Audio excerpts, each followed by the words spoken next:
Big Ron Shaw here, the Earl of Upsets, telling you to watch my friends Monte and the Pharaoh on Long Island's #1 wrestling podcast show, and soon to be the world's #1 wrestling podcast show. That is going to be a big upset. The Monte and the Pharaoh show is brought to you by... Because wine is your second favorite four-letter word. California wine, New York attitude. Good fucking wine. Yeah.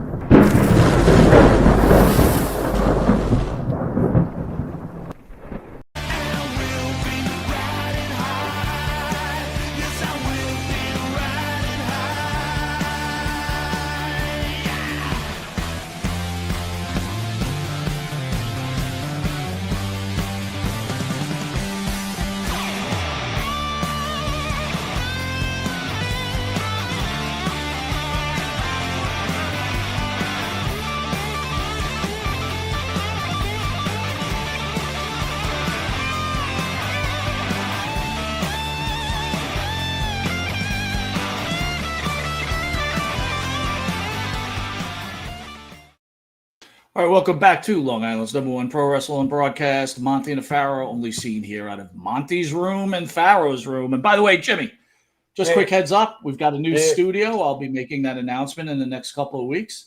Right. But let's talk about our special guest. Well, I'm going to introduce him as Kwee Wee, right? But I want to call him Alan. How are you, Alan? Thanks for joining us on a Friday night. It really do appreciate it, sir. Good, man. Appreciate it. How you guys? It's great to have you. It's great to have you. Let me ask you something, Alan. You know, being a famous wrestler and, you know, these shoot interviews got really hot, especially with the old. I didn't want to put you part of the older crew. I'm going to call you like the second generation of shoot interviews. When do you think this is all going to be put to bed and like these will no longer happen? How close are we to that? But to the shoot interviews? Yeah. Dude, I think they're only going to get better or worse, however you want to say it. So you think there's still some dirt left in today's generation? Like, you know, all the shit that used to happen. I'm not sure if it happens as much today, but maybe it does, and they just got a lid on it. Is that what you're saying? Well, I think the stuff that may be coming out later is probably stuff we really don't want to hear. Now in the younger generation. All right, Mike, we're in business for a while. What's that? For a while, Mike. I was just saying to Mike, we're in business for a while, it looks like, according to Kwee Wee. Yeah, man, I wouldn't worry about that. You're always going to have something to hear. All right, well, listen, Alan, we're not like a regular wrestling podcast, right? You know, we talk a little wrestling, but we want to actually hear what you think about certain things. And you're here at the perfect time, man. And first of all, thank you for bailing us out on this Friday night. We've got a double shot. Thoughts on the assassination of Charlie Kirk, my friend? Well, I tell you what, man, I'm a conservative, so I want to throw that out there. But some of the stuff that's going on in the world today, whether you want to blame for Charlie Kirk's death, Israel, I can tell you all the stuff that I've been doing some research on with this whole thing. No way that guy was shot by a lone kid with a 30-06. I don't know what your guys' opinion is on that, but I'm going to stand by that with my whole heart. It's a shame that guy got killed for talking about what he believed in and never hurt a flea and never would hurt a flea and just didn't want to bow to Netanyahu and get tons of money from Netanyahu and, you know, all that kind of stuff. That's just my opinion. And, you know, if you want to believe he got shot by this kid with a 30-06, that, you know, that's your right. You can believe what you want, but if you're woke, if you say you're woke, then you don't believe a 22-year-old kid shot Charlie Kirk with a 30-06. So let me ask. So I felt exactly the same way, right? So I'm a former military guy. I was a pretty solid shot, right? And that shot, it was very hard to get off. But I will say this. I was listening to Nash's podcast, and Kevin Nash is a former military guy too. Click this. What's that? Click this. Yes, you got it. Yep. Yeah. So he says, and it kind of made sense because I wasn't thinking that way. He's thinking the kid was trying to take a body shot, and he was such a bad shot. He just happened, when he shot the gun, it kind of went up and went into the neck, right? Because he was trying to hit the body, which kind of made sense because the shot in the body is a much easier shot than that shot in the neck, right? That shot in the neck is like nearly impossible to get. Mike, wouldn't a proficient military sniper get him right in the head? Yeah, but no 21-year-old kid that's in college, right? That was my problem with the whole thing. In other words, I'm backing your thought process that I do believe a professional military sniper would have gotten him right between the eyes if he felt like it. Why there? Why where it hit him? Even Jimmy, even someone of that caliber would have had trouble getting that shot off. What do you think, Alan? I get it. Well, listen, there's a couple different ways you can look at this, and I'll give you something else if you haven't heard it. Let's do it. I know 100 guys that deer hunt with 30-06s, 30-30s that would make that shot all day long. So depending on, but this kid being 21, 22, whatever he was, within 200-300 yards with a 30-06 isn't beyond the, possibility.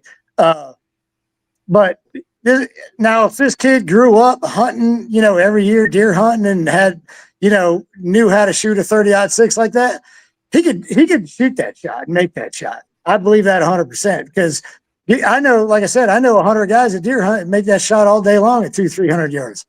So yeah, I agree with that, but I don't think that kid, I think there was a picture with him in a rifle with his mother or something. Well, the other problem is it never happened. That kid never shot that gun and hit Charlie Kirk. So that to me is absolutely certain. So what do you think? Is he falling into the, I'm sorry, Jim, is he falling into the land of Lee Harvey Oswald? Dude, it's beyond that.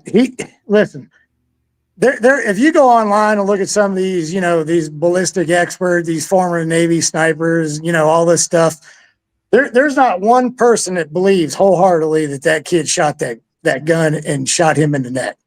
The bullet hole that I see in the front is an exit wound. That's not where it went in at. That to me, that's a big misconception. And if you look at all these videos that are online, and I've looked at 1,000 of them, and I've looked at them in slow motion, back and forth, sideways.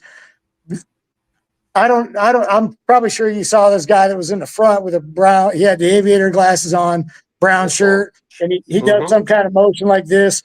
People were saying it was his mic had a bomb in it, which is 100% within, it's pretty reasonable if Israel had anything to do with it. Here's the thing that really puzzles the crap out of me. After he gets shot, all these videos I've watched, that guy with the aviator glasses and many others, probably 4, 5, 6 others, they jump over there. They're on. You see them putting stuff in their pocket, microphones, whatever it was. I don't know because you can't really see it that good, but you can see them doing something. They're picking something up. There's people crawling all around Charlie, cleaning up evidence. Like it's just.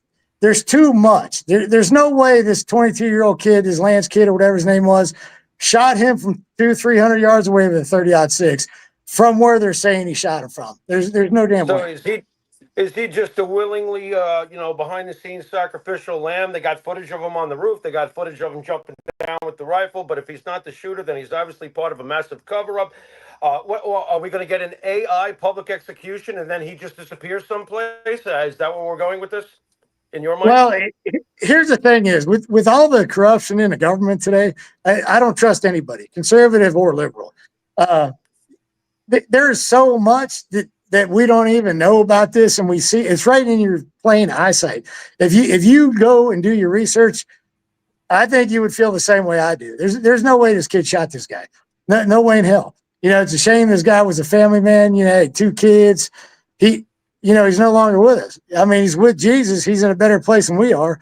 But it's a shame that this ever happened. And it was funny how all of a sudden Charlie used to say all this stuff about Israel, this and that. And then he started kind of following on to, he started, going with Israel a little bit more, but he was still kind of not really on the fence. He was still saying stuff about him. And then all of a sudden all this happens and it's just awful weird to me. But Charlie was a conservative, wasn't he? Oh yeah, yeah, he's definitely conservative. That's why I'm just wondering why we're looking at Israel for this, right? Because conservatives stand by Israel. You know, Right? I got Well, to say that Netanyahu what offered him like $250 million for Turning Point USA, and he turned it down. Oh, really?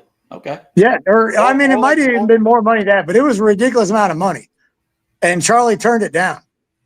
And then right after that, that happened I'm not because sure he why Charlie would was ever. starting to speak too much, and they didn't like that.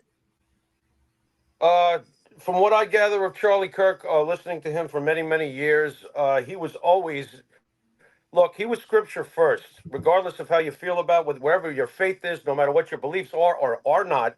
Charlie Kirk was always about scripture first. Only until recently, and if you paid attention to all the things Charlie Kirk said about Israel over the years, it was always pro-Israel. Jesus is the king of the Jews. Yeah, Charlie knew exactly the importance of Israel and always backed Israel. It's what happened was in the last few weeks, Charlie became aware of a mandate about something that Netanyahu had in his mind, and that if at a certain date something didn't happen in a positive way for the process of the Gaza situation, Charlie was afraid that Netanyahu was going to start nuking, start mass, whatever. That's what he was yeah, afraid of. That to me is not really condemning Israel on anything. And Israel would be very, if this is true, if what you say is true, Israel would be very foolish to take down someone who was actually quite supportive of them and their existence and their right to freedom and everything else for his entire career. So to Well, me, I'm very puzzled about this. well, You know, would you both consider that we possibly had the assassination of a future president within the next 8 years? I believe that. I think I he mean, would I have agree been with that too. down the Yeah, road. there's a lot of possibilities. I mean, in 4 years he would have been old enough to run for president, right? Yeah. Well, I think he's Yeah, 32 already. he would So have been down what the do you road. have to? Yeah. Yeah, Kwee Wee, what's your thoughts on more alarmingly, well, maybe not more alarmingly, but to me, very high level of alarming. What do you think of the reaction of people? Look, I was never a fan of Obama when he was president, but I was never rooting for the president of the United States to be shot at or killed. Charlie Kirk gets murdered, and then you have people celebrating like it's a great thing, saying the Yeah, most disrespectful things, invading peace vigils. Your homie dead. Your homie dead. And Jimmy Kimmel. What is this garbage? Johnny Carson knew to stay away from this sort of crap. He knew to stay yeah. away from this sort of crap. He said because it's dangerous. It shouldn't be a platform for your own political ideologies. Any thoughts on society's decomposition after this horrible event? And Kimmel? Yeah, dude. I don't care what side of the fence you're on, far left, far right, in the middle, don't know, whatever. If you celebrate somebody getting shot, especially a man like Charlie Kirk, that was a genuinely good man, I believe, just from everything I've ever seen and heard him talk. If you celebrate him dying, you're a special kind of stupid. You're a heartless human being, and you've got no morals. And there was just I think it was today one lady running for senator or governor, some fat chick, I can't remember her name. She's like, oh yeah, but you're not going to get your homie back. We got ours back, or just remarks like that. I got no use for anything like that, dude. The only thing I did celebrate was Charlie was in heaven with Jesus Christ. Other than his death, that's the only good thing that came out of that for him. Amen, man. Let me ask you this. What did you think about Kimmel getting suspended, then being brought back, and then opening that alligator tear fest? I don't know if you caught it on his Tonight Show. Yeah, I watched it. You know what? It doesn't surprise me. It's Disney. It's ABC, bro. What do you expect from those guys? They're pedophiles. They do whatever they can to expose, ignorance. And they showed once again, that they're ignorant by letting this guy come back on TV. And then you got all these liberals, you thought Kimmel was off. We got our guy back, and you can't get your guy back. That's where what I was just talking about stemmed from. It's like, you're Disney, for God's sakes. You need to do better. Let me ask you this, Alan. I'm a true believer, right? If you're famous, right? You're a Kimmel, you're a LeBron James, you're Kwee Wee, right? Yeah. You have no rights in that character, or while you're playing that, or you're that basketball player, or you're on the Tonight Show, there should be no room for your politics. There should be a bluff order on that. There's more influence out of people like you than myself with my own children, or Jimmy and himself with his own children. What are your thoughts about that? Yeah, I agree. You know, especially with the NBA, like LeBron, nobody wants to hear, you know, you're a liberal and you're supporting this and this crap and this LGBT crap. Nobody cares. Go out there and play basketball. People, you sell tickets to play basketball. You're not a politician. Let that, you know, keep that to the professional politicians. They don't go in there and try to play basketball on TV in the freaking Oval Office and stuff. Stay the hell out of it. It's none of your business. Well, let me ask you this, and I'm not trying to get dirt. This isn't a dirt thing, but Kevin Nash, former military guy, right? But he is very outspoken, and he is on the other side of you, Pharaoh, and myself, right? He's on that other side. I used to be really good. I used to travel with Kevin a lot in WCW. So what are your thoughts about him spewing his stuff, being as famous as he is? Yeah, I mean, it's his show, right? I guess he can say what he wants. I mean, that's his right. I love Kevin to death, but I don't agree with him. Thank God he wasn't doing it during the NWO days. That's what cracks me up about Kevin, dude. He was a total like never conformed to any rules and this and that. So maybe that's why he's on the left. But I never would have guessed back then in WCW, say in 2000, when I used to travel with him. His mother-in-law used to live across the street from me, and you know, it's surprising to hear. And you know, he showed himself getting his COVID jab, and you know, everybody needs to do their part. And, you know, he kind of did the Arnold Schwarzenegger thing, you know, fuck your rights, this and that. But you know what? That's his right to say that. And that's why, you know, we have a constitution. And, you know, whether you like what he says or not, it's his right to say it. Well said. Well said. And, you know, it's just unfortunate some people have a larger stage than others, right? So yeah, that's the bigger issue, right? So, but I still love Kevin to death, man. And, you know, maybe he'll change his, you know. Here's the thing with me, with common sense and stuff goes a long way with me. And with all the stuff going on in the world, I don't know how you can support a lot of the stuff the liberals support, like with these ICE things. They're not just pulling up alongside of people on the road and say, "Oh, here's a Mexican, let's arrest him." They're doing the research. They got all these warrants for these people that are raping women. They're murderers. They're rapists. I mean, every form of bad human being on the planet. That's what they're trying to get rid of. They're not trying to get rid of, you know, Chavo Guerrero Jr. that's just trying to have a wrestling match that never done anything wrong to anybody. You know, but all these people are, they're just, you know, Gavin Newsom. They're pulling up alongside these people and just arresting just random Mexicans. No, they're not. They're not.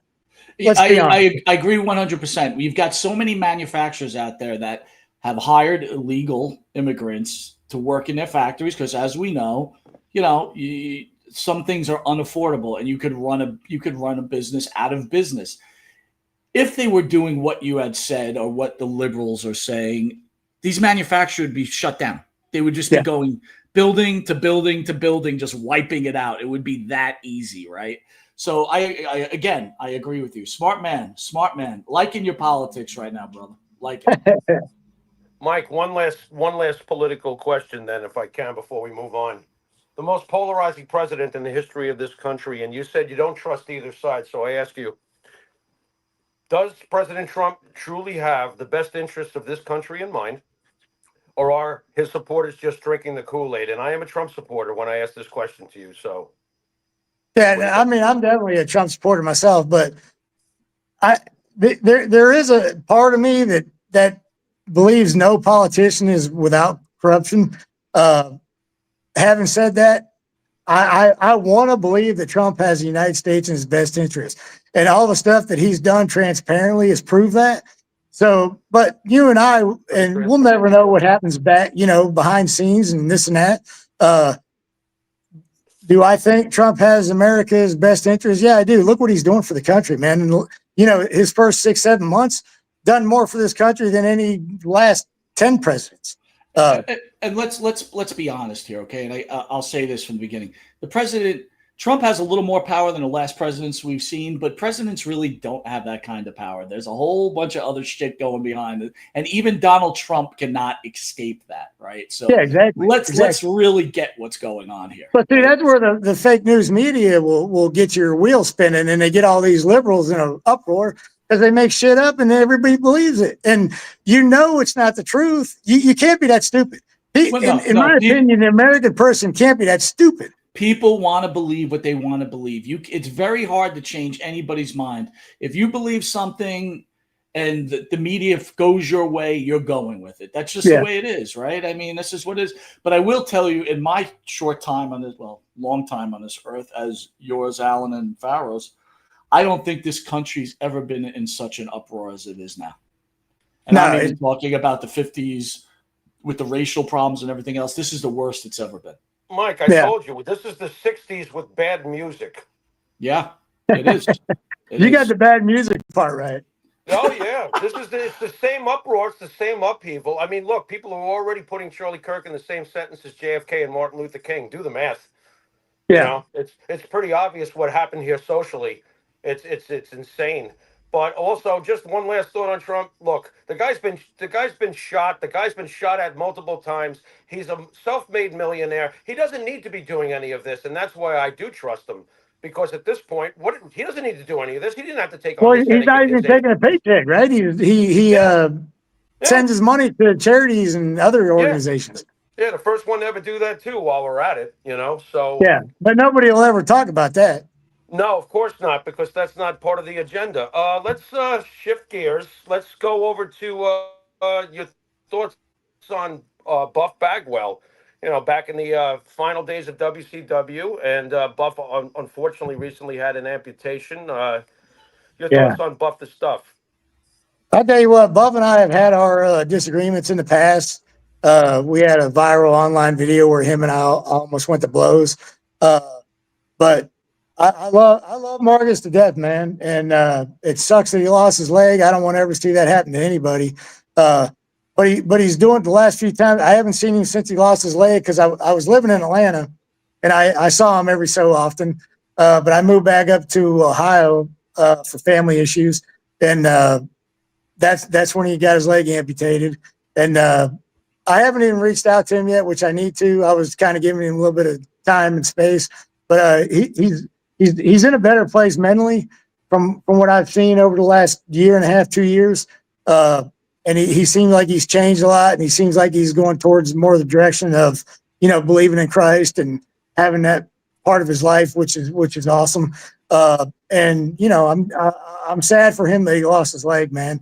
That it sucks. Let me ask you this. I don't know you personally, but we all know the problems that Bagwell has had, right? The on and offs with the alcohol, pills, drugs.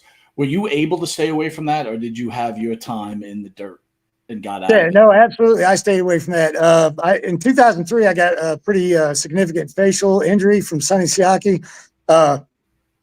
Just to list a little bit of my injuries, my right eyeball popped out of my head. I had a skull fracture, broke an orbital socket, broke both my eardrums, my jaw, pouring blood out of my ears. Luckily, I inherited from both my parents. My mom and dad were both tough. A high pain tolerance, which really helped in the wrestling business. So thank Jesus, I never got addicted to drugs, never really took that many. And by the grace of God, I never got, and as far as the whole wrestling lifestyle goes, I was just telling Eric and Bull Buchanan tonight when we went to dinner that but I wasn't really made for this wrestling business because I'm not like the rest of the guys. I'm not easily influenced. I never cheated on my wife on the road, which I'm proud to say that. And I've got plenty of guys that could back that up. And, it's just the lifestyle was not for me, but I loved wrestling. And that was why I was in the business. But thank God I never got any addiction to pills or alcohol or anything like that. Even with the injuries that you sustained from Sonny? So I got a prescription for 300 Oxycontins. 20 milligrams each. And I only took maybe 2 of them. Wow. So, yeah, can you explain what happened? What happened in that match that went so awry? So me and Mike Sanders, Natural Born Thriller, Mike Sanders, we were wrestling Elix Skipper and Sonny Siaki for a company called Valhalla Pro Wrestling in Helsinki, Finland. And this was 2003, like I said, right after WCW. And I believe I'd already got released from WWE by this point. And we were having a tag team match. Sonny, now I came up in the business with all four of us that were in the ring, off the three guys that were in the ring. So Sonny said he wanted to slam me by the corner and do a split leg moonsault. He said he'd been doing on TNA, which, I mean, I come up in the business with Sonny. Why? I mean, people were like, why would you let him do that? And I'm like, we came up in the business. He's done a million wrestling moves on me. If he says he can do a split leg moonsault, why would I question that? If he says he can do it, I believe him. I've wrestled him 1,000 times. So, and it wasn't that he couldn't do it. He just landed wrong. There was no malicious intent there. It's just the wrestling move gone wrong. And Sonny's not a little guy, man. He's, at the time he was probably close to 250 pounds. He did the split leg moonsault. His knee came around, caught me in the face. It was like hockey. It was face off, man. Like I had injuries. I looked like Quasimodo, bro. In Finland. And I was in the hospital, had several surgeries in Finland. I was over there for at least 3 weeks in the hospital before I could even come back to the States. And I had several surgeries since then. But me and Sonny Siaki, we didn't talk for a while, and not because of that. We just he was busy. I was busy doing stuff. And finally one night I was sitting around in my townhouse in Atlanta, and I called him up. It was a Sunday night, I remember, because I used to cheat like crazy, and I was eating a half gallon of Rocky Road ice cream. And I just got a itch to call Sonny and tell him that I loved him. And it was probably Jesus pushing me towards that direction. So I called him up and I said, hey, Sonny, I just want you to know I don't hate you. There's no bad blood. I love you like a brother, man. And I said, I just want to say that I forgive you if you don't think that I do. And he was like, man, I love you too. And he's like, are you going to die? What's going on? And Wow, I said, wow. no, I'm not going to die. But I said, I just had to call you up and hash that out. And Sonny and I still talk to this day, and we're good buddies. And, it was just one of them things that it just happened. And I didn't blame him 1 second for it. You got a great Did outlook you on always life. have this? Did you always have this faith? Because you've mentioned Jesus multiple times.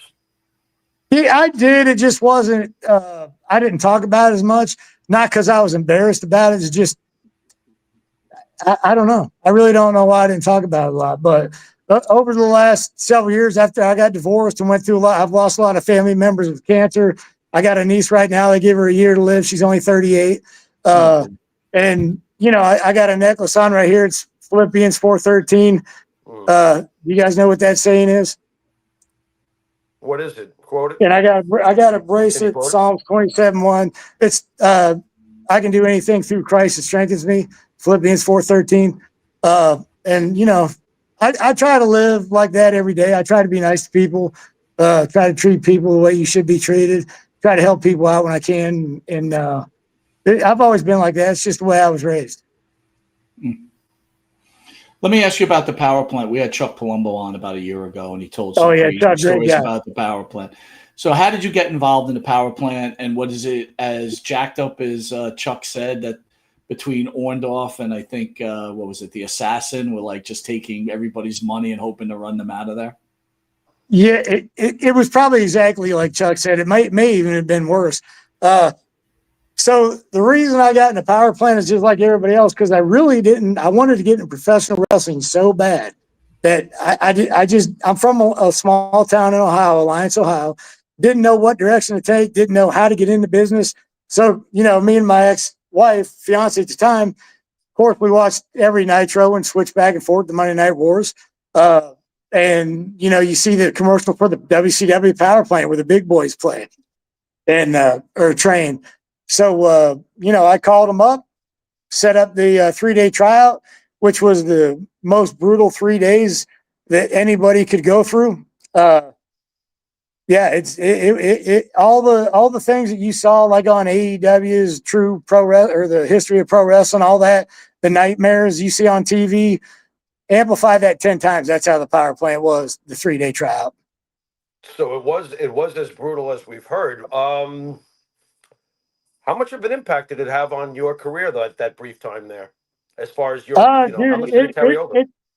yeah, it was amazing. It was what I was used to growing up, being in a blue collar family, working hard for everything that I had. Uh, the like I said, 3 days after the 3 days, I couldn't even walk. I could barely get on an airplane. My legs were cramping up. I seen grown men shit their pants in there. I seen guys go through the walls. Guys puking every 5 seconds. Like, dude, you do 1,500 squats a day there, easy.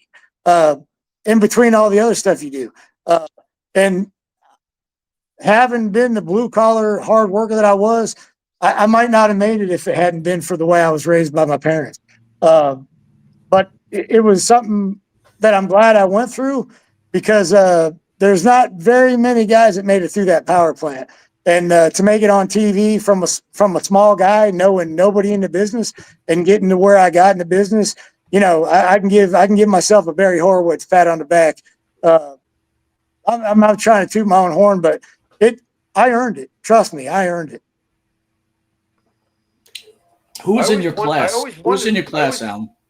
I always wondered why he was put in the cruiserweight division. You keep referring to yourself as small, but when I looked at you on television, I thought you were pretty damn jacked. So I was always confused. Yeah, with I equate cruiserweight. myself to something like maybe I was bigger than Ben Wall and Guerrero.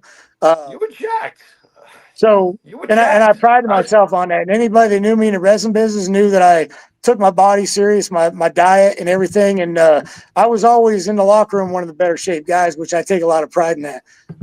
And those aren't my words; those are my peers, and people will always tell me that. Which that's what I strive to do. But answering your question with the my class in the power plant, so I hope I don't forget anybody. There was an incredible group of guys down this power plant at this time. I'm going to say Chuck Palumbo because don't tell the rest of the guys in power plant, but Chuck's one of my favorite guys in the world, especially in the wrestling business. Chuck Palumbo, you had Mike Sanders, which is still a good buddy of mine. You had Elix Skipper, an incredible talent. You had Kid Romeo, which is a lot of people kind of forget about Kid Romeo, but he was a great talent.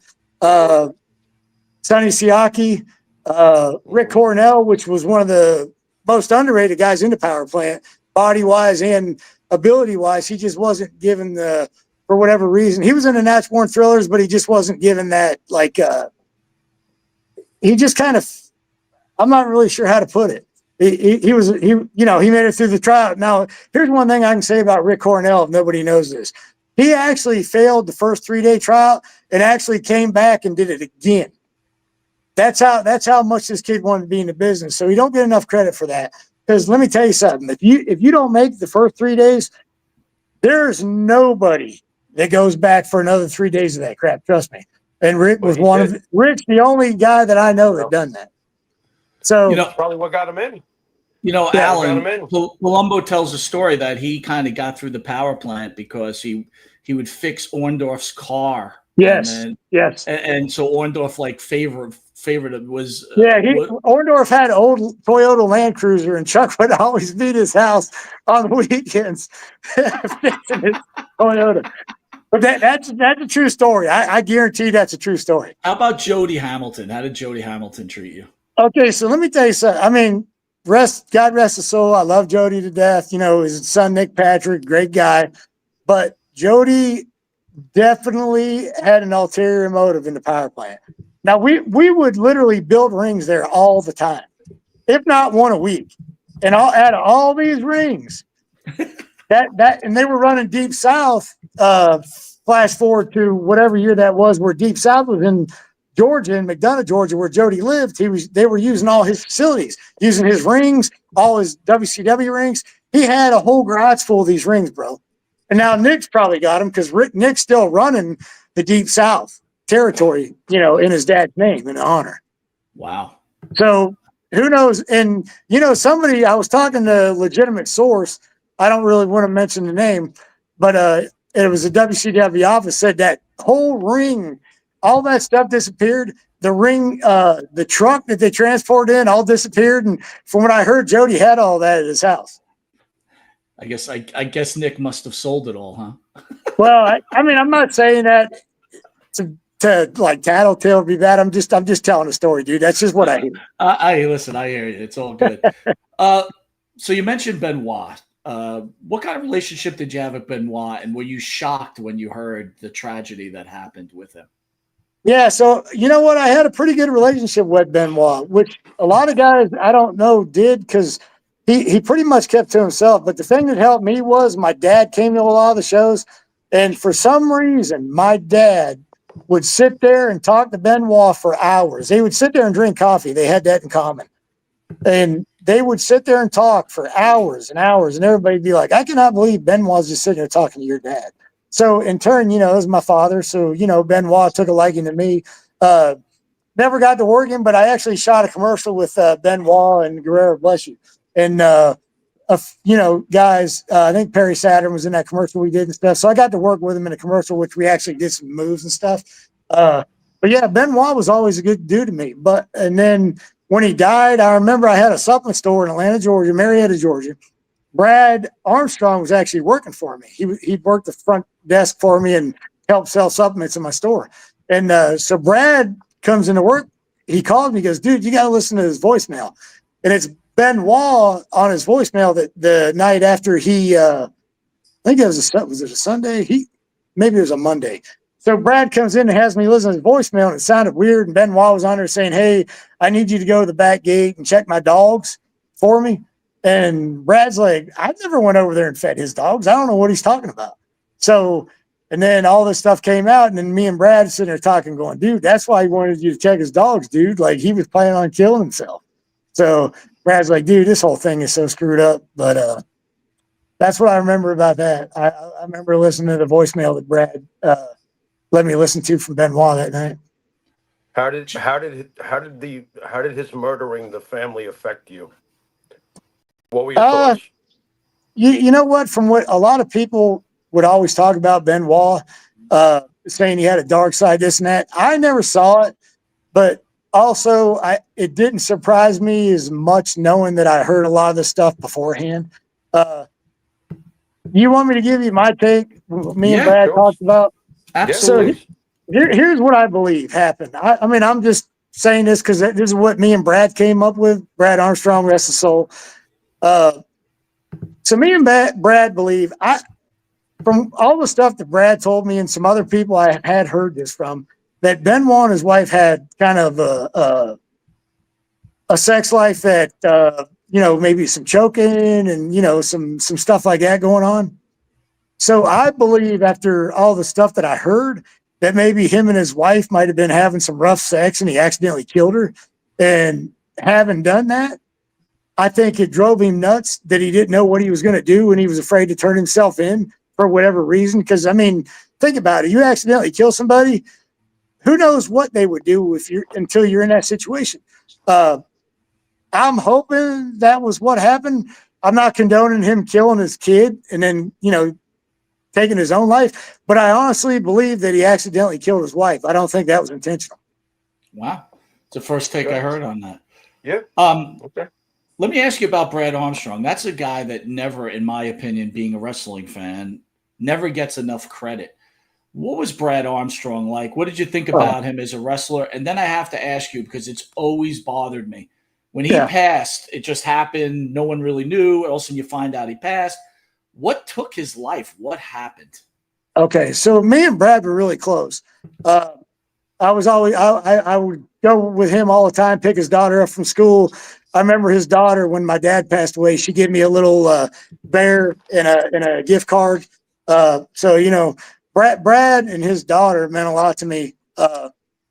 But so Brad, let me first tell you how Brad was. Whenever you saw Brad, dude, he treated everybody the same. He was one of the most genuine, nice guys in the world. Same with Bullet, the whole family.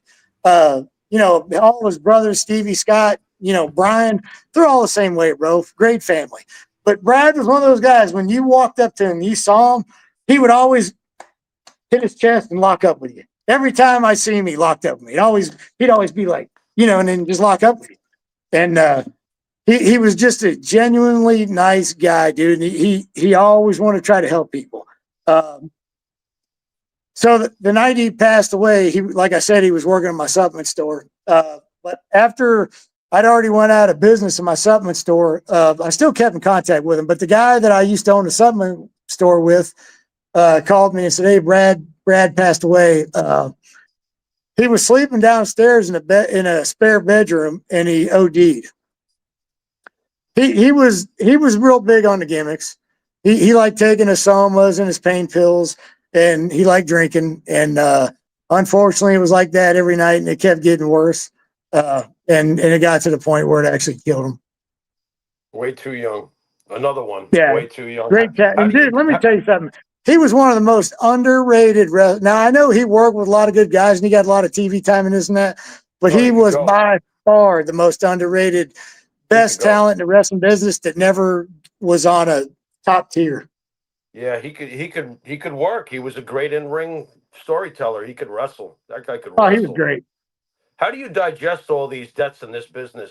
If I can just ask, while we're on the subject of a way too early demise, you've probably got handfuls and handfuls of folks that you probably called at least your work friends over the years that you've watched pass away way before their time. How do you digest Yeah, I all tell of you, this Brad pain? hit me strong. Brad hit me hard, but I tell you, the hardest one that hit me was Jerry Toot the Wall. He was with Berlin when he first came out. And I worked with Jerry over in All Japan in WCW, but me and Jerry were great buddies. Me, him, Rick Cornell, Dale Torberg, which was the Demon. We all had like a special bond together. And Jerry used to come over to my house all the time and hang out. And I remember when I first got my Doberman, he was over there holding it and taking pictures with it. And Gentle Giant, man, awesome dude. Miss that guy to death, man. He's the one that hit me the hardest out of all the wrestlers that I've been around over the years. I mean, they all suck, but when you're, when you got a really good friend in the business, which doesn't happen a lot, and he ends up passing away, in the way he did it, really hurt me the hardest. All right, let's backtrack. How you get to WCW with the power plant? You get out of there, you get to WCW, you get your break in the big time, and they give you the name Kwee Wee. Were you cool with that in the beginning, or did you think to yourself, "What's a Kwee Wee?" Or was it your idea, or how did you receive the name in your Okay, mind? so Vince, well, the first time I was walking, me and Mike Sanders was walking through an airport in West Virginia. So Terry Taylor and Vince Russo sitting at the gate. So we walk up to the gate, and I had my hair spiked up, and that's how I was wearing it for real. And so I'm walking through the airport like this, and they see me, and they're like, "You actually wear your hair like that in the airport?" And this one, I was just doing Saturday night stuff. I was just at Alan Funk doing Saturday nights, and Right. I said, "Yeah, I always wear my hair like that." And so they were like, "You know what?" Vince told me, he goes, "You know what? I think I might have something for you. I need you to go to go buy a VHS of this character, the Mango, that was on Saturday Night Live, which is Chris Kattan. You remember the Mango character?" I do. I So remember Saturday night. I used to watch. so then he told me to go buy that videotape and then come talk to him Monday at Nitro. So I go to the mall and I buy this VHS and watch this video. This character, Chris Kattan, was playing the Mango. And then I go to Vince Monday night and he's like, "Did you watch the video?" I was like, "Yeah." And he goes, I got a gimmick that I want you to do. We're going to call you Kiwi. And it was Kiwi. So we started doing the gimmick, and it started off as Kiwi. Well, Saturday Night Live was going to sue him because there was a character that David Spade did, which was Mango's brother or Mango's cousin or something. And Saturday Night Live threatened to sue WCW, so they just changed the name from Kiwi to Kwee Wee, which I wasn't very fond of. But, when you're a young kid coming up in the business and you're starting from the bottom of the barrel, you're willing to I'll do take it. whatever you got to do. And you're right, you'll take it. Yeah. I think I took it and ran with it as good as I could, as much as they let me do with it. Yeah. I could have done a lot more that they wouldn't let me do with it. They give me this character and they set me up for failure. They said, if you get any gay chance or faggot chance or anything like this, you're off air. You're done. And I'm like, well, aren't you kind of just setting me up for yeah, for exactly. You My want God, that you have reaction. Wait a minute, I got to ask you. Alan, who said that to you? Who said I that don't to get you? it. That was Vince that said that. Russo. So Vince sets you up with the character, and he goes, "By the way, if you get any Yeah. gay chance, you're done." Yep. I Him got and like I want to say maybe Bill Banks maybe too said that. Like a couple of the guys were standing there, and I'm thinking, dude. But the good news is they always had pretty decent, good looking chicks come out with me. right. So I think that helped with the chance and not getting the gay chance or whatever you want to call them. I think that definitely helped me out. But I think my work helped it out too. I listen, Did you- dude. I gotta give you credit too, married man. But you had some hot chicks with you. I mean, Dude, there had you to be ain't lying. loads of opportunities, man. Loads. Yeah, of man. I had opportunities. Kathy Dingman, which was BB in WWE. Oh boy. Charmel, of course. I don't know if you remember the one of the first ones they give me. I think it was actually the second one because I had Kathy Dingman, which was BB, the first one. So Mark Madden brings a stripper from Pittsburgh one night to the TV. Says, "Hey, well, I think she ought to come out with Alan." So I come out with this freaking stripper, huge brat, just nothing like I'm normally around, and I pick her up in my arms, and you can watch this. The whole time down the ramp into the ring, we're freaking making out. Like, and my ex-wife wanted to divorce me. She was ready to kill me after that night. You're like, honey, was gonna that's ask how that it's part of turned the out at home. gimmick. It's part of the Wait. gimmick. Well, I mean, it was part of the gimmick, but I didn't blame her. But Listen, let me ask you this: is Vince Russo, was he a genius in the industry, or was he just a guy that caught on to Jerry Springer and ran with it? well, I mean, there's a lot of opinions about Vince, but I can honestly say I don't have a bad thing to say about him. He was just trying to do his job. The thing about Vince was he wasn't afraid to try stuff. Whether it failed or didn't fail is, to me, is irrelevant. When you're in the entertainment business, you're trying to, throw crap against the wall and see what's fixed. Wait a minute. Respectfully, Alan, if you got a guaranteed contract, it doesn't matter how you perform. It's much easier to try things, right? In real, I understand that part of it too. People's money, you know what I'm saying? Yeah, Alan, which he ended up going home and getting paid. Yeah, exactly. Let me ask you did this: you- Bischoff, McMahon, Russo, Cornette. Who's the most? Who has the legitimate mind for wrestling, and who doesn't? No, by far Vince. Or Vince McMahon, not Vince Russo. I mean, look what he built. I mean, you can't deny it. How about Bischoff and Russo? I would say Bischoff. Yeah. Only the fact that he when he was there and the NWO came out and this and that, and you can't deny that either.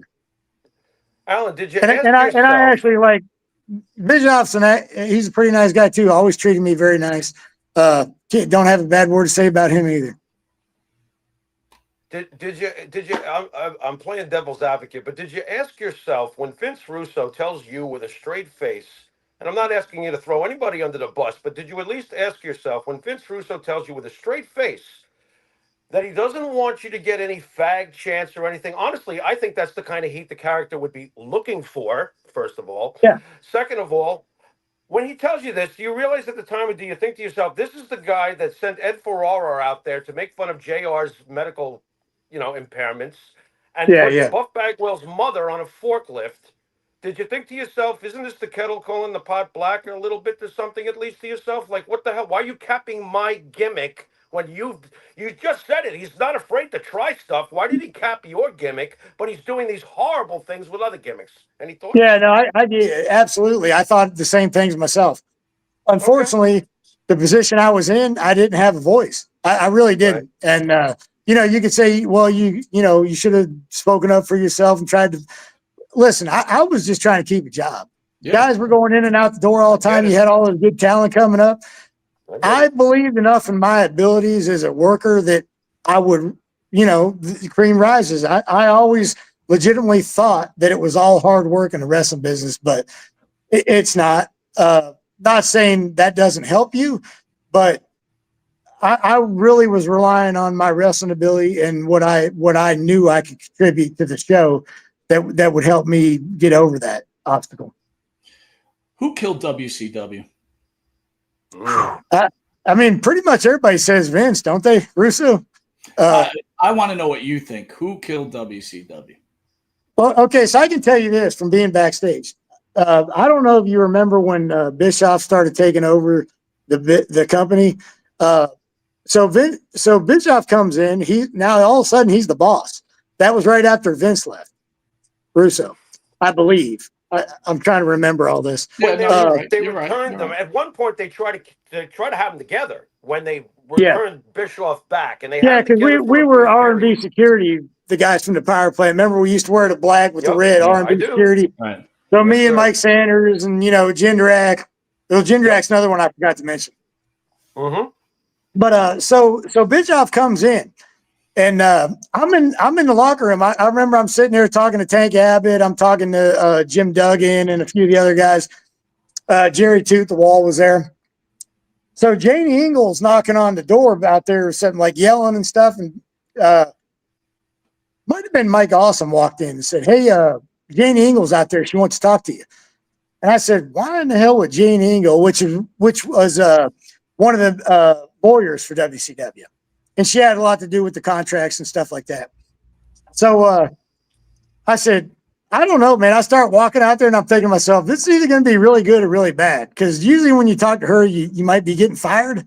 And especially in the position I'm in, I'm nobody. I'm just trying to make a name for myself. So I'm a little nervous walking out to the hall. And she goes, "Hey, Alan, she goes, hey, I'm going to walk you over here to Eric's office. He wants to talk to you." I'm thinking, holy shit. Like, again, it's either going to be really good or really bad. So I walk into Eric's office and he's like, "Hey, have a seat." I sit down. I start talking to Eric. He's telling me he's going to give me a big push. He loves me. So I'm excited as hell, dude. Like, I'm like, hell yeah, finally, this is all what I've been working for. And he said, "I need you to do me a favor tonight." We were in Indianapolis. He says, I need you to do a match with Rick Steiner, and I need you to put him over and make him look like $1 million. Because he started losing his luster a little bit and people weren't taking him serious. So him and I had a match, and he beat the living piss out of me. Loved it, though. He loved it. Go backstage. Bischoff loved it. He said, "That's exactly what I wanted. You did exactly what I asked of you. Good things are in the making for you." So I'm excited. I'm like, good. I did what he wanted. Thank God. Rick was happy with it. Rick, really, shook my hand and gave me a hug backstage and said that was exactly what they were looking for. They were glad to use me for that spot, which, I was glad I was used for that spot. And then every week at the show on Nitros, Janie Ingle would come and get me, take me to Eric's office. This happened for about 3-4 weeks in a row. He's saying, "Hey, I'm going to give you more money. You're going to be one of my top guys, blah, blah, blah." And everything that he was saying was happening. So I didn't have any reason to doubt what he was telling me. And I definitely didn't know WCW was about to go under within that, couple weeks. So, yeah, but he took over. I started getting more spots. I was, you'd see more signs in the crowd. I was getting a bigger push. Me and Elix Skipper did a semi-main event on Nitro in Canada, and things were starting to fall in place. So then, I thought everything was good. So then we're headed to which would be the last pay-per-view, Greed, in Jacksonville, Florida. Me and Ross Foreman, he was an office guy. We used to go to a lot of the baseball games, which we knew a lot of Major League Baseball players. So we went down to Florida for probably 5-6 days and watched some baseball games with Haku and, hung out with some baseball players. So we're driving to Jacksonville for the pay-per-view that Sunday. And I wasn't booked on the show, but I was booked on the Nitro. So as we're driving to the show, we're almost to Jacksonville. Kevin Nash calls and says, "Hey, man, Vince just bought WCW." And when he said Vince, I'm thinking Vince Russo. Like, what? I thought Bischoff was running. Where'd that guy get his money from? Blockbuster? Yeah, but he goes, "No, Vince McMahon." And I said, "Are you kidding me?"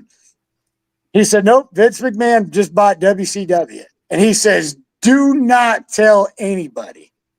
And nobody knew about this, not one person. And I knew nobody knew this because so we go to the pay-per-view that Sunday. Nobody's talking about this. No one knew anything about it. It was as business as usual in WCW. Nothing changed. And me and Ross even looked at each other at one point and said, "Nobody knows." And I said, "Do not, make sure you don't tell anybody." Because, I'm a man of my word. I'm not going to say nothing to anybody. And Kevin, told me not to tell anybody. He trusted me enough. Alan, I just have to ask you this. I don't mean to interrupt, Yeah. but it's like, here you are. You're finally getting a push. I imagine you're making a good amount of money under that umbrella. And all of a sudden, Nash calls you, and it might be the worst news of your life, right? Because it's like, so Yeah, it could be the best and the worst. Right. But, again, odds are, right? WWE at that point still had the bigger guys, and not that you were a small guy, but you know what I'm talking about, right? So yeah. Well, here's my thinking when he told me that. I asked him this question too, as you asked that question. I asked him, I said, what do you think that's going to do for me, Kevin? Realistically, because Kevin was on a different level than me. That's facts. And I trusted what he was telling me because he was always giving me advice, and I traveled with him, and I trusted what he would have to tell me. And he said, well, as far as I know, they're going to pick up your contract. And he says, other than that, I really don't know what's going to happen. And, I appreciated the honesty, and I was happy that he told me they picked up my deal, which I didn't know for sure yet. So, again, I'm going to fall back on my faith and my belief in myself. I wasn't worried at all. Like well, you know what? I said, I'm a hell of a worker. They can't get rid of me. I look good. I'm contributing to the show. There's no way in hell they'll get rid of me. And I don't think I was being cocky, and that was just for me. I was trying to, hype myself up and tell myself that, you got great ability. You're not going anywhere. Just calm down. And that's what I told myself. And then, so like I said, that Sunday to pay-per-view, I actually got booked on the pay-per-view once I was there, and I wrestled Jason Jett, which was the opening match, which was a 15-minute friggin', if you ask me, it was the best match on the card. I don't know if you guys remember that match at all. I'd have to look back, but yeah. Yeah, go watch that match, me and Jason Jett for the opener, that last pay-per-view, that Greed pay-per-view. I'm a little biased, but we tore the house down, bro. And I think that was a match Steiner wrestled DDP, maybe. What's that? Hey, refresh me. When does Shane walk in at Panama City Beach for the final Nitro? Okay. Was it the next night after the pay-per-view? Yeah, it was the next night, but I was going to get to that, yeah. So, like I said, though, Sunday, not one person said nothing about anything. No one knew. So me and Ross then we're like, shit, maybe did they buy? Because nobody said anything. So we're driving to the arena for Nitro, me and Ross Foreman. And he's really good friends with Kevin. Him and Kevin are like best friends. So we pull into the parking lot, boom, there's all the WWE trucks. And we're like, holy crap, he did buy them. So then I started getting I'm like, boy, I wonder how this is going to be. Guys walking in here to enemy territory. I didn't know how it was going to be. So we walked in. The vibe seemed kind of normal, but a little off. Guys were friendly. Tom, Pritchard, just some of the referees. Stephanie McMahon was there. Shane McMahon. Very nice, always nice to me. So I talked to Shane and Stephanie, shook their hand, had a conversation with them briefly. Everything seemed fine, but because nobody knew what was going on yet. Real quick though, what was Luger and Jarrett like? We're like, oh, I'm fucked. I'm out of here. I'm done. Yeah, because I was friends with Jarrett more than I was Luger at the time. But yeah, a lot of those guys were, I do remember hearing a few guys, like some of the kind of guys that rocked the boat a little bit, saying Scott Steiner wasn't probably too happy, I'm assuming, Scott Steiner.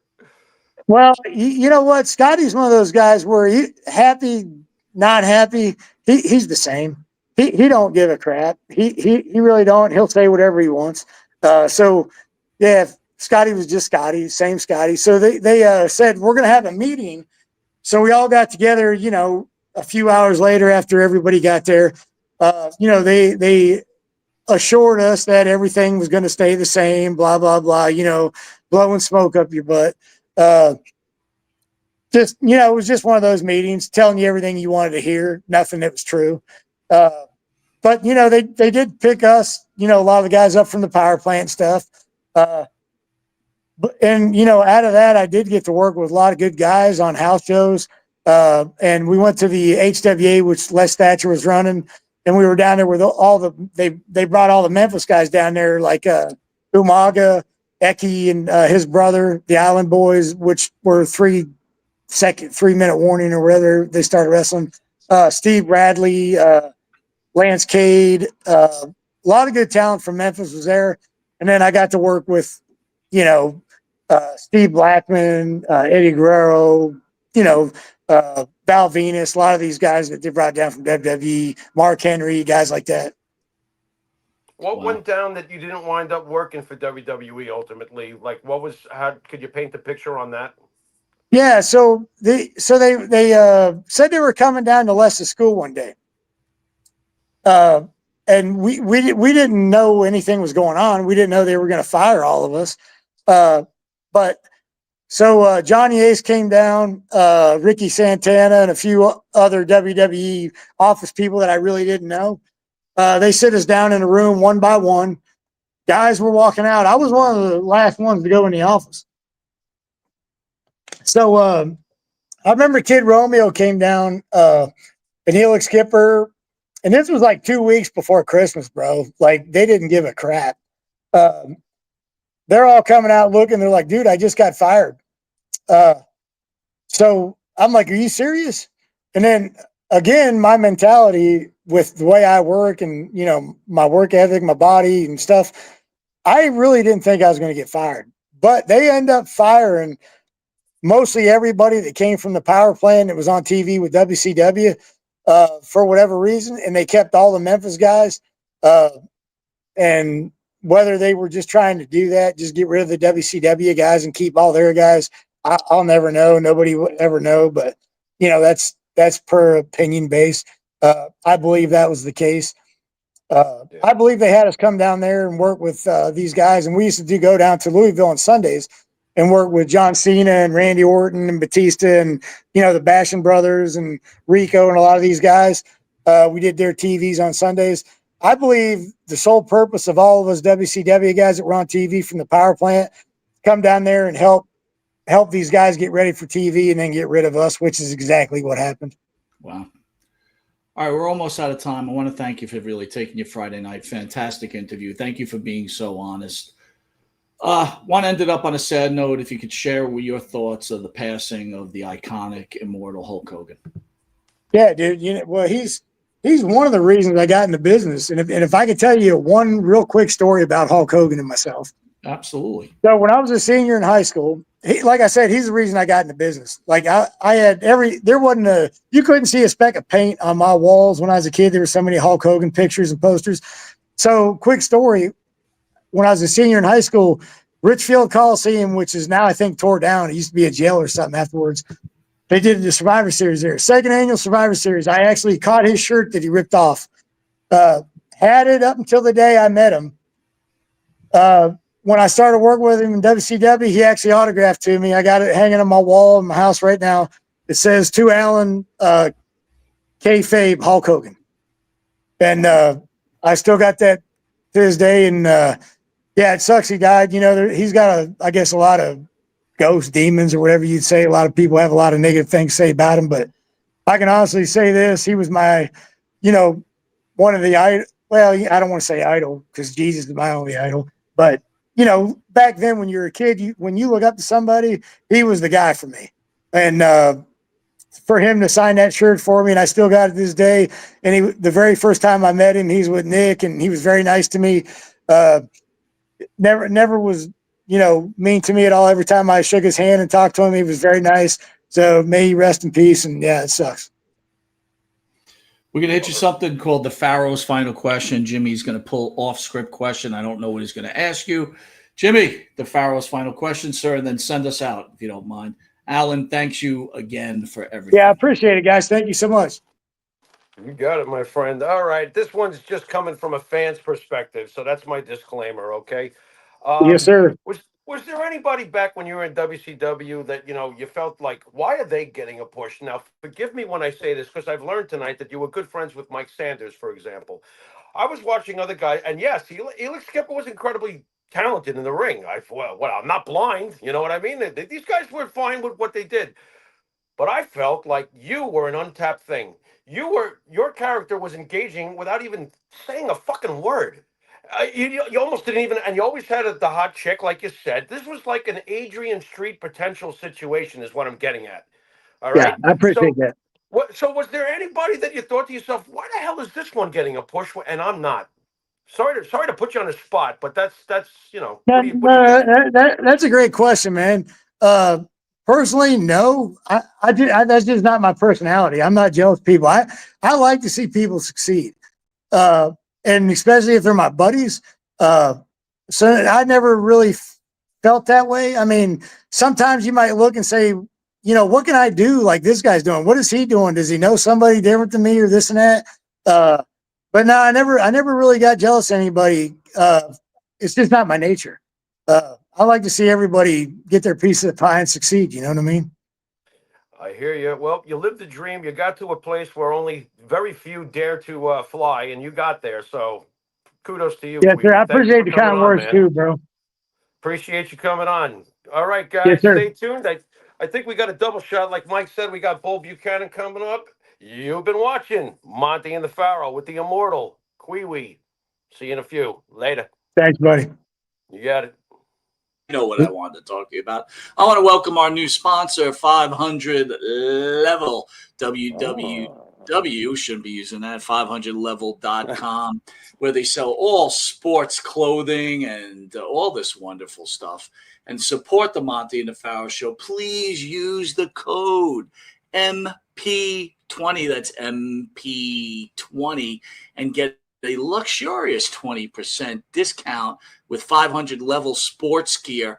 And right now they're offering a holiday special with 10%. So that's a whole 30% off the garments. Jimmy, you just being part of their sponsorship, ordered yourself a nice little T-shirt. Yeah, I'm acknowledging the great tribal chief. Yo, by the way, I'm really surprised you went that route, dude. I got to be honest with you. oh, it's funny as I was looking through, and by the way, they have a lot of great stuff for you folks out there. When you get to that site, there's a lot of good. Dude, I was tortured. You said to me, pick a shirt, and I'm like, And oh by my the way, God, it's just not wrestling, dude. It's all I sports. know. Like, I was surprised you went wrestling. I was like, really, dude? Well, I mean, after all, they've been kind enough to be our sponsor, and we're gonna have a partnership with them. Of course, I'm gonna do wrestling. It's a wrestling show. Sometimes it's a wrestling show, right, Mike? Sometimes. And let's not reminder, MP20 for a luxurious 20% off of 500 Level. And like I said, for the holiday, they're offering another 10%. What do you think I was gonna pick? Like Aaron Judge or something? I don't really Dude, do that. I know. I was thinking to myself, is he going to go Yankees or Jets? And if he No. goes wrestling, Yeah. he's not going Rome. Like, I was shocked. I thought you would go Hulk Hogan, Savage, Ultimate Warrior, even. No, because right now, the very thing that you and I talk about from week to week and we pine for is the return of the great tribal chief. Look, we really did enjoy that. Yeah, we really did love that reign. By the way, I got to show you We- something here. Do you see this? I got this T-shirt. Look at that. There you go. It's really Nice. cheesily made, but I fucking So love what? it. It's the message that counts. By the way, I got to ask